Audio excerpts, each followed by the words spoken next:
Recently, I was thinking about the album For Emma Forever Ago by Bon Iver and how much I love it and how much I also don't get it. I know maybe a tenth of the lyrics, I know a little bit about the album's creation process, but for the most part, I just love it for the vibe. But then I started thinking, I got a little nervous. Like, am I a hack for liking this album so much and putting it on my lists of favorite albums, but not being able to explain or understand it? And that's what inspired Reasons to Read number 6, You Don't Have to Get It. Now, don't get me wrong, I think it's awesome when you're able to do a deep dive and totally understand the nitty-gritty of how something was made and what the artist intended, but you can't do that for everything. So I think there's definitely a case to be made for consuming art and not worrying about whether you get it or not. You're not reading a scientific paper, you are consuming something that was made to be artistic and interpreted by you. So I think even if you just walk away from something and go, wow, that was crazy, that might be enough. My favorite book of all time is The Count of Monte Cristo. I've read it front to back twice, and then little snippets here and there. I read it for the first time in high school, and I didn't know how long it was when I started it. I started reading it as an ebook while I waited for it to come from the library,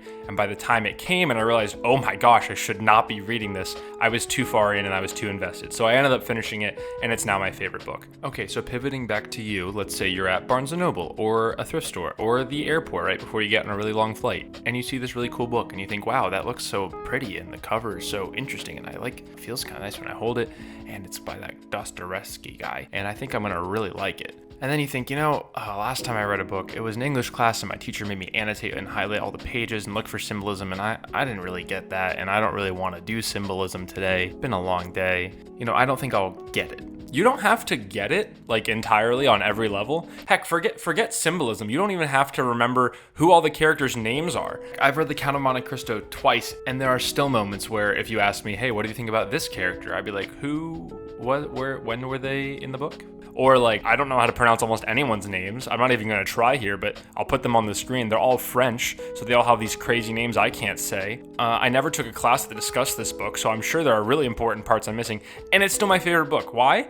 It's a good story. It's a great story. I won't spoil it, but there's injustice, there's swords, betrayal, there's revenge, there's romance. It's got everything, and you don't have to have a PhD to understand this is a terrific book. Think of it as the world's best bedtime story. This was not supposed to be a Count of Monte Cristo plug, but it's not in the script, but I can't stop. Now, okay, back to the script. So there's a huge benefit if you do have somebody to maybe walk you through a difficult book. I had the benefit in college of having some professors break down some really heavy books I would probably never have read, let alone understood. But, I don't have that now. So what are my alternatives? A, I go back to school, which, maybe that would actually be kind of fun. B, I only read books I'm 100% sure I can 100% interpret on my own. C, I stop reading entirely because, I don't want to risk not understanding something. Or D, I just keep reading and I'm okay if not everything I do is a research paper. I can look it up if I want more details. I can do that. Taking it back to For Emma Forever Ago, if you go on YouTube and look up For Emma Forever Ago analysis, there are dozens of breakdowns. There's breakdowns of specific songs. I'm sure there are interviews with the artist explaining it, and I'm sure they're awesome. But there's no end to it, right? You could continue researching the same thing over and over and over again to come to a potentially complete understanding of something, which you can't do.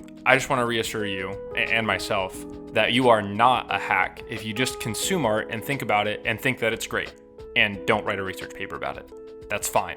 Right? Didn't you ever read a book as a kid for fun and it was super impactful on your life, even though you didn't have the words to express why, and you certainly couldn't break the book down? The author Wendell did, and he writes about it in his essay collection, What Are People For?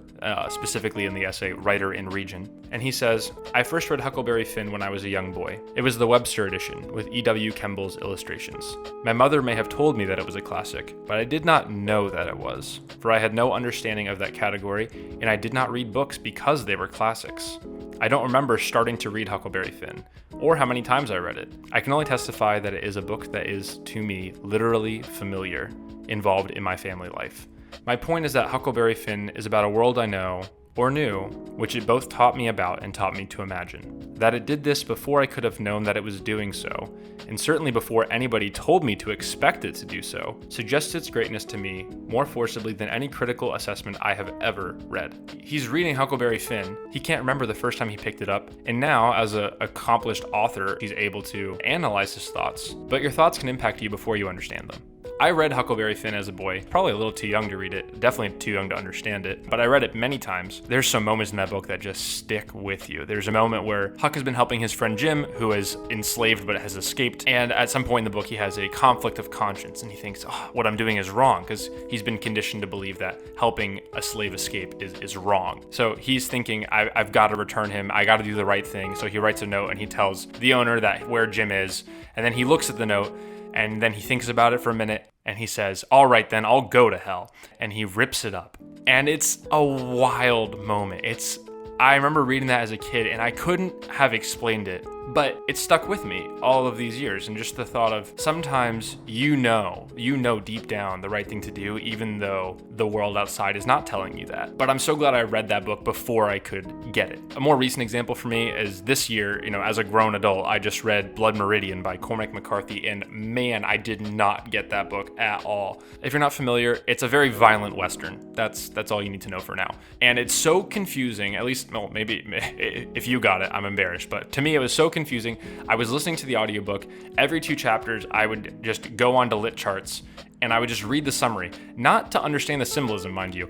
I was reading the summary just to understand what the heck happened in the chapter. Like, I knew there was a fight, but I couldn't remember with who. There's no dialogue attribution, so basically people just start talking, but they don't say who's saying it, so you kind of have to guess. Every paragraph someone is killed or is brutally disfigured, and you don't want to root for anybody. And also there's a character called the Judge who's like 300 pounds and doesn't have any hair, and he's super brutal, but he's also like the resident philosopher of the book, so sometimes he'll just say something profound and then he'll kill somebody. There were some really poignant moments, like where I thought I kind of get something, but I would absolutely not say I quote unquote get what Cormac McCarthy was trying to say.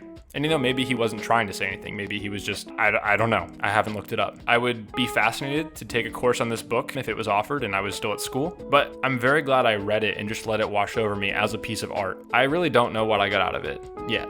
Maybe someday I will. Maybe someday I'll revisit it or reread it. Or I'll find a friend who's actually read it and then we can talk about it and unlock it a little bit. That's super fun when that gets to happen. But my time is limited. Your time is limited. You can't analyze, break down, and research everything. So don't let that be a barrier to you starting reading, especially books that are longer or classics that are kind of guaranteed to have something to say, even if you don't understand it yet. You don't have to get it. See you next time in Reasons to Read number 7.